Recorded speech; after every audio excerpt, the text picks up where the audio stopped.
episode of the Andre The Beast Crayton Show. Today, we're going to journey into the heartfelt feelings of a young lady whose father's trauma with post-traumatic stress disorder, war, and trying to raise a family, immigration, discrimination, and trying to hold a family together. And she's going to tell us her story on what it's like. Welcome to the show, Rebecca Lazzaro. Welcome to the show, Rebecca. Hi, Andre the Beast. It's an honor to be here today with you. And thank you for having me. Thank you. You know, when we first started, you said, Andre, my story can go on for more than 30 minutes. That's for sure. And I said, you know what?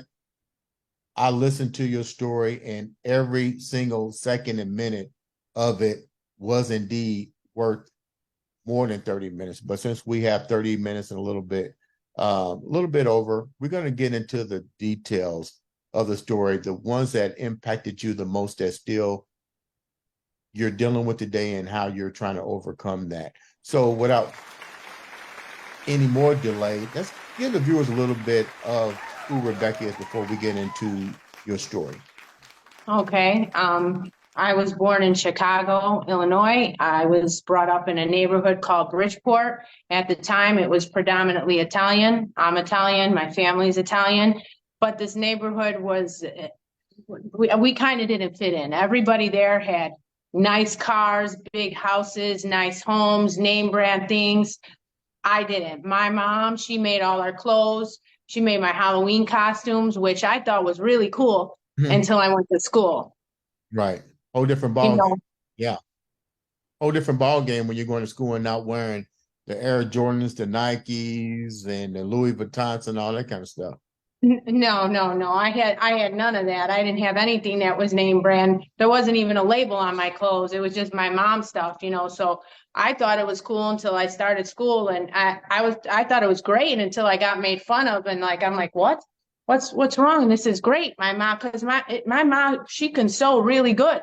My Halloween costumes were pretty awesome, but not to the kids that got the ones from the store, the Halloween stores with the plastic faces, which could, at the time I thought my mom's costumes, and now today I know her costumes were better, but they had the store Wonder Womans or the store Supermans, and I'm coming in as a Statue of Liberty. My mom made that. It was a great costume. Yeah. And I won at the school thing, but everybody was making fun of me. Oh, you're poor. You can't even afford costumes. You can't afford clothes. You got hand-me-downs. I was picked on. I was bullied for that. And for men, just for being poor, and not having what they had. At the time, it was like Coca-Cola shirts, Pops watches. I'm going back, I didn't have any of that, I had my sister's hand-me-down stuff. And, occasionally, like one of my siblings, because they were, my oldest sister's like 14 years older than me, she'd get me a My Little Pony, or my other sister got me a Coca-Cola shirt one day. And I thought, oh my God, I get to wear this to school. And then when I go to school, and it's actually a real Coca-Cola shirt. Not that that was that expensive, but I got made fun of and said, oh, that's probably fake. She probably got it from the thrift store or something like that. If it's not real, So I was picked on. I was bullied. I had a girl that bullied me all the way through grammar school, and my sister made me face her one day. But growing up, my dad, he was alcoholic. He was in the war. He fought in the Korean War. He enlisted himself when he was 17. And obviously I wasn't born at the time, but my dad, he was drinking. He had post-traumatic stress disorder. And a lot of times, there would be a lot of fights between him and my mom. My mom didn't like the drinking naturally. And he would be late for dinner a lot. My mom was cook dinner every day. She also worked. She was a waitress. She would cook dinner and want him home for dinner. And hours later, he'd show up drunk. And then that's when the fights would start. And, both Italian parents, both very vocal, yelling, screaming. And, your dad was an immigrant. So his fathers and his family came over. No, my dad wasn't an immigrant. My mom's dad was. And they came over here on the boat with little to nothing in their pocket, trying to fit into the new America. Yeah, my grandpa, my no-no, he was spit on. He was, he was actually a servant for some people, and he was called like, names and stuff, and he was spit on just like a lot of other immigrants that came over from, different countries, Irish, Ireland, Italy. My grandpa came from Italy. So he was, Your dad goes to war and right. fights, serves this country. He comes home with post-traumatic stress disorder. Violence happens. You witness all these different tribulations going on in the household. Was any of these violent acts of war? Because you said he often, when he acted out remembrance of being in the war, grabbing his Right. gun and so forth. Was any of this stuff taken out? Why was it always taken out on your mom? Did he take it out on you and your brothers or sisters? No, he never hit us, but I think because my mom, she would continue to fight with him. She'd be in his face, about what she was mad about. But he'd be off throwing things in another room and having one of his blackouts. And instead of avoiding it, she'd go in there and she'd be in his face, and and he'd be already having a blackout and throwing things and tearing up things in the house. Instead of leaving it alone, she, stubborn Italian woman, is in there, and then he'd be throwing stuff around, put his hands on my mom a couple times, and I was 5 years old. It happened as I was growing. He stopped drinking when I was 5, but there was so many times that we would have to get some new things for the house. He'd be breaking windows, throwing the very one time, the last incident, he threw like the china cabinet through the window. And I remember my sister taking me next door because my aunt lived right next door. She took me next door to get me out of there, to get us out of there. My brother was home. My brother was a big kid at the time, and it was the first time I think he stood up to my dad, because my dad had gotten his rifle out at the time, the M1 Garand from the war. And my mom, she was kind of hiding, and he thought she was out, and he didn't want my mom out at all. So he was banging the rifle on the floor. And I remember that sound. And when that happened, that's when my sisters took me next door, and he was saying, I'm going to kill her. I'm going to kill her when she comes home. And my brother kind of stood up and said, no, you're not. I don't remember exactly what happened after that, because I was taken to my aunt's house, but I remember watching out the picture window because I heard the police sirens coming. And like I said, I was 5 years old at the time, and I was watching out the window, and I seen the police in front of my house because it was right next door, and I seen them taking my dad in handcuffs. And I was 5, and even though I knew the violent person that I seen being taken away, I didn't want my dad to be I thought I was never going to see him again, because I knew there was a man that I seen on his good days, on the days he wasn't drinking, on the days he didn't have his blackouts or flashbacks. I knew that was my daddy. I was a daddy's girl. He made me a little Wonder Woman costume himself, and so I didn't want my dad to go to jail. I didn't know what jail I didn't understand the concept of jail at that time. So I just thought I was never going to see him again. He was being taken away. That was it. There goes my dad. Rebecca, So, I can see that this is still traumatizing, to say the least, because you remember these things so vividly. And I'm sorry, but I appreciate you coming on the show and opening up and sharing this journey that you had to go through, and you're still going through with it. But my question to you as we move forward with this, as you got older, does your dad remember any of these things? You said that you remember when he was sober, and did your dad even remember what he had did after the fact? And you know what?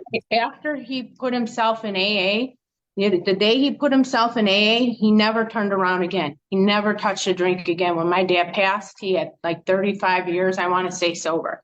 Right. He helped other men, other vets, and not just only vets, become sober. We had many strange men coming to the house that my dad was trying to get through the program and help them become sober, because he knew that if he could do it, so could they. So he made a lot of, so the man that I seen when I was little, the change that I seen happen was spectacular. He turned his whole life around. And, I have kids, I have 3 boys now. which he helped me raise. I had my first son when I was 17. I got married. We had two boys together, and their dad wasn't around a lot. He was a Chicago policeman. He did not. And then when we got divorced, he didn't come around. I don't want to say anything bad about him, but he wasn't there a lot. We were both young. He was 21. I was 17. I turned 18 2 weeks later after I had my first son. We had a second son together, but my dad, he helped me raise my boys. And when I, talk about the man that I knew when I was younger and I tell them these stories, they can't believe that my dad was even that person, because to them, that is their idol. That's their hero. I mean, he is mine now today because he changed his whole life around. But when I mention that, they still, to this day, we talk about it and they can't believe. They're like, not my papa. That's not, he taught us how to be men. He showed us how to do this or that. And he taught us how to respect women, how to respect ourselves. So when I talk to this, it's like unreal to them. They don't, but it was very real to me. Rebecca, has your dad confronted you about his actions? I see the fact that he made the amends. My hat's off to him and stuff, and he recognized, but does he recognize, or has he ever acknowledged the hurt that was put up on you, your brother, and your mom to this day? Because this is a trauma that's still affecting you to some degree, because if you shared it with your kids and your kids look at your father in a total different light, has your father even talked to you about what his actions and what his part in the war has caused you emotionally? Well, I'd like to say first, both my parents have passed. I lost my mom when I was 28. My dad passed in 2017. So to your answer to that, I don't remember him directly talking about it. And he never talked about the war either. Mm-hmm. But we found some of his medals. He had a lot of accommodation medals. He was a staff sergeant, and he was not proud of the war at all. I got his patch on my arm. He never wanted to talk about it, but I read some stuff about him in a book that was in Washington, D.C. that my dad never even shared with us. Right. But he had a lot of accommodation medals, but talking to him, you would have never known that he was in a war because he didn't speak of it, because I think that brought up a time that he didn't want to remember, and then a bad time after the war coming home and what he did to us, or to my mom, and what we watched, because like I said, he never touched us, never put his hands on us. So what happened to you after the passing of your mom and dad, and moving forward? You're no longer in Chicago. You're now in a whole different city. What led you to the new city and how did you begin to heal from all of this? I before I even started to heal, I was in grammar school. I was bullied and picked on, and my mom made all our clothes and stuff like that. The kids at school did not think that was cool. So even after all that trauma, I had all kind of trauma all through grammar school. I had the kids picking on me because I didn't have the nice things like they did, the nice shoes, the name brand clothes. I had none of that. I had homemade clothes or hand-me-downs. We didn't have nice cars, we didn't have a nice house, but everybody in the neighborhood did. So I was picked on because I wore homemade clothes. I got called poor, even though I thought the clothes were great. Right. But so I was bullied. My sister made me face my bully finally in 8th grade.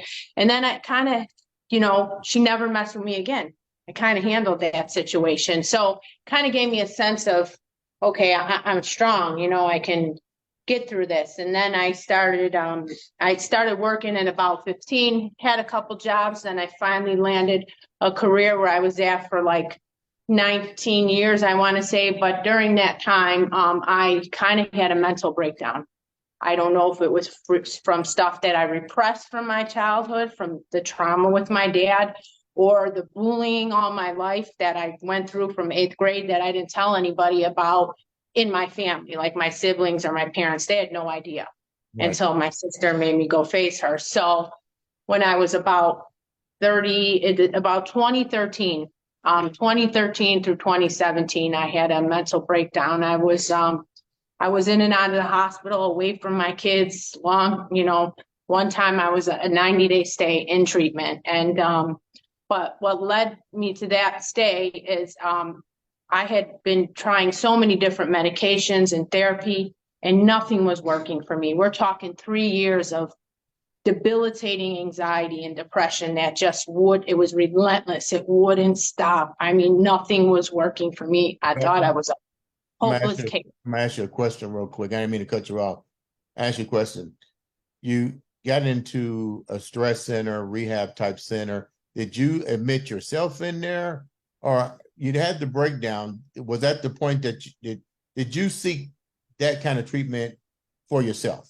Because you say you shared this with nobody, and you broke. Well, I finally, my ex-husband, my second husband, seen these changes in me happening, not eating. I lost like 40 pounds. So I didn't see it happening to myself, but I knew something was wrong. I didn't know that I was going through anxiety because I never felt anxiety before. I just thought I was going crazy, and I was afraid to share it with people because there's a stigma still to this day surrounding mental health. Right. So that's something you want to share, even with people that you're close with, because if they haven't went through it, they have no idea about it. They just assume you're crazy, but it's real. It's out there today. And a lot of people are still ashamed to come forward and speak about it, but I'm not. That's why I'm here today. So I can hopefully help others, so, one of the times, yes, I did admit myself, but the very last time, because like I said, it was in and out of hospitals 3 years. The very last time, I think I was so bad off and so not in the right frame of mind. I was driving home from work, and I don't remember the particulars of the situation, but all I remember is my ex-husband reiterated the story back to me. I guess I got out of my car and I was on a bridge. And I called him after I got off the bridge because this is what he told me. And I guess I told him like I just had gotten back from a grocery trip. As I was driving home, I says, do you believe this? I got out on this bridge and I was going to jump, and I'm sorry, it makes me a little emotional. And the only reason that I didn't jump is because there was a possibility that I could have lived. And then I would have been depressed and anxious and a burden on everybody that I love. And I can't even believe that I even had a thought of doing that, of ending my own life, because I know how hard it is for me still that my mom died when I was 28. I would have been leaving my 3 boys without me, my youngest especially, he was like 10, without me. So I can't even believe that I was even in that frame of mind. And then he called my son. And when I walked in the door, my son kind of tackled me and took my keys until my ex-husband got home. And that's when he took me to the hospital. And that was the 90-day stay. And I had some treatments in there. You said when you went in for the treatment that for some reason the treatments didn't work. So how did you heal yourself? How did you heal yourself? How did you take the accountability after leaving, that recognizing that all this medication that they was pumping in you was really doing you a disservice versus helping you? It might have been a temporary fix and so forth, but how did you really take control of that situation? Say, I'm not going to let it beat me. I can do this. You come out the center, you come up with a whole new plan and developmental for you to conquer this. How did you do that? Well, I was at my, wit's end, and I took myself one day to church. I mean, I've always been a woman of faith. I was raised Catholically, and I took myself. The doors are always open in the church that I grew up in, the neighborhood I grew up in. And there's a church called St. Mary's of Perpetual Help. Those doors are always open. And I took myself in that church, and I got on my knees in front of the Sacred Heart of Jesus. And I started praying, and I didn't pray. I didn't ask him to make me better, because I thought there was no hope at this point. No medicines were working, no nothing. But what I asked him is, please don't let me lose the sight of my faith in you, because this is all I have left. I need to keep praying. I need you to guide me, so I don't end up doing something to myself that I can't take back or bring myself back from. And I was there for a couple hours, and I don't know, I just felt some some presents. And then after that, I decided to go have these ECT treatments. And I felt like they started to work and help me out a bit. But that's when I got, after the church, I feel like after that renewance of my faith, that that's when I got some strength. Like, okay, I gotta fight. I got 3 reasons, and in my family, people who love me, I gotta fight. I gotta be here. I can't leave my kids by themselves. So, I was pretty much at rock bottom. I had already tried that in my life, and I just fought and I fought, and I had these treatments done, and I kept fighting and kept pushing because I knew the woman I was before this. I knew she was in there somewhere. I had to dig deep to find her, and I just kept fighting and fighting. And after, I want to say 2017 is where there was a turning point where I, found myself again, and I was strong. And that little bit of strength that I had gave me the strength to go further, to fight more. I'm like, okay, that person that I knew, she's there. She's right there. I kind of got a grip on her. I can't let her go. So I continued just to fight. And, I was working out, and I started working out again because I'd worked out pretty much for 20 years, but I had that down point for 3 years where I wasn't doing any kind of physical fitness. Rebecca, So then Rebecca was this is trauma at, I don't even know if there's different degrees of trauma, but this is definitely something of a high level. Did it affect anybody else in your family? Well, of course, at the time I was married, it affected my husband and it affected my children because I'd be gone for periods of times where sometimes when you're in for a little while, you can't have any visitors. Yeah, I couldn't see my kids. I couldn't talk. And then one of the places I was in was called Timberline Knolls. It was like a couple hours away, and it was supposed to be one of the best treatment centers. But to be honest with you, it was more like a prison, and it was making people worse. A lot of us were faking that we were not feeling well to go to the emergency room because they determined when you got let out. So that place was terrible. I mean, there was a lot of other hospital experiences where I could tell that they were trying to help and they cared, but that place in particular was horrible. I wouldn't recommend it to anybody because I feel it made our situation worse. So before we get ready to wrap up the show, you seem to be doing better right now by exercising and stuff. So tell me, what else are you doing now? You got into the exercise stuff. How much of this is therapy for you now that you're exercising and so forth? Oh God, the gym is my therapy because recently I found out that I have coronary disease. Okay. Like recently what is that for the viewers? I'm sorry, Rebecca. I have some blockage in the major artery of my heart, which is genetic. And even though I train 6 days a week, all before I started my lifting career in 2020. So all before that was cardio. So that's supposed to be good for the heart, but it's my own genetic pool that I'm dealing with right now. So I'm on like 5 different medications. I got to take blood pressure medication. I got emergency nitroglycerins in my gym bag and my purse. So I have some blockage, and eventually in the future, if the medicine is controlling the peripheral side effects right now, but in the future I may need heart surgery. My mom passed at like 63 with heart disease and diabetes. It's all over my family. So even what I'm doing, not that it's not making a difference, because it is, I could be worse off. So now I have this because I thought, here I am again. I'm on a new chapter. I'm starting over. Now I have this going on in my life.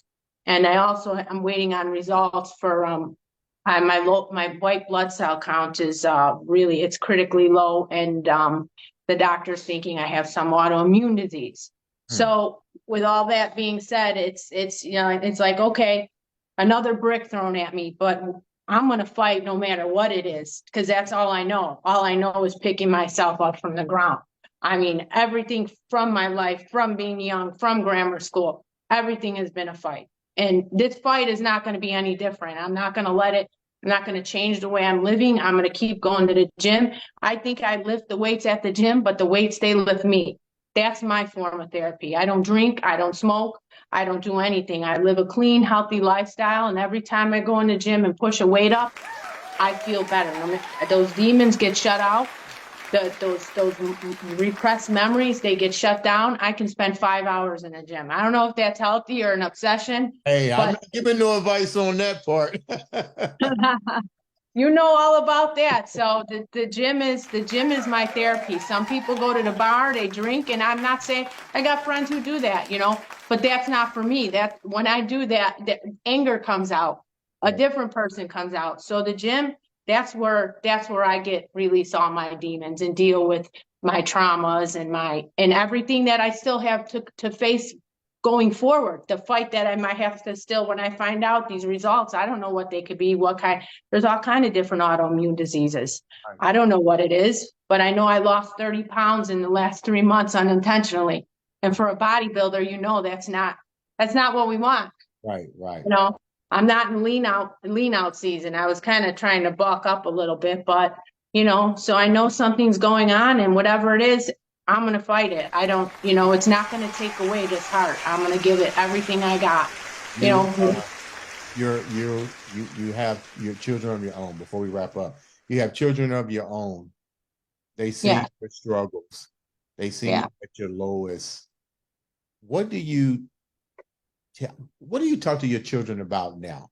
With all that you've gone through, what you're going through, you're definitely a fighter. My hat's off to you. Mental illness, post-traumatic stress disorder, war, all this stuff. It affects everybody. It affected your father. It affected you. It's really crazy. My heart goes out to you. You have your own family now. Yeah, I had a son. What do you tell them now? What do you tell them now to keep them strong? Well, they watched me go through it. So I tell them, because I had a son recently who was dealing with some depression and anxiety. And from watching me and me being on top of them about their mental health and not getting in toxic situations, he saw treatment out right away. Okay. And because it's genetic too. My mom had anxiety, so it could be handed down. So, and like I said, their dad wasn't around. So he's got his own situation. So I think seeing me pull myself out, and as a matter of fact, he said that to me, watch, if you can pull yourself from what you pulled yourself through, I know I can get through this. And then he has me, of course, to help him through, and he's doing well now. But my kids, they see me fight. They know I'm a fighter. So anytime I see them getting down on themselves or losing sight of what's important or losing sight of themselves, I'm on it. I don't care that they're adults. My oldest is 30. My middle guy's 27. My youngest is 20. I'm on them about being healthy, about fitness, go to the gym. Not that they listen to everything, because it takes a lot to get yourself and go to the gym every day especially when you're feeling bad. Rebecca, But leave the viewers with a positive note before we end today's episode. Okay, well, I am in the one positive thing is I'm in this contest for Fab Over 40 and new beauty magazine, and I feel like it's about talking the same thing about adversities and why are you Fab Over 40? Why do I deserve to win this? I have a shot at winning 40K. And the first thing I'm going to do, if I do win, because there's a lot of beautiful women in this contest, a lot of women with stories, but if I do win, the first thing I'm doing is donating 4,000 to NAMI, and it's the national it's awareness for mental illness. I'm taking 4K, and that's the first thing I'm doing before I pay any of my medical bills that are piling up.